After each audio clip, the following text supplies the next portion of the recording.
Gente, tava procurando aqui, pessoal, um ninho de perua. E aí encontrei esse barulho aqui no pau. Um pica-pau da cabeça vermelha, gente.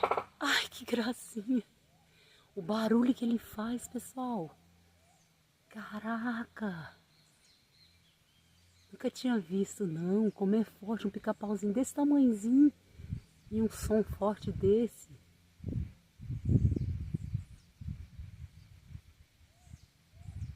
Nossa. É lindo.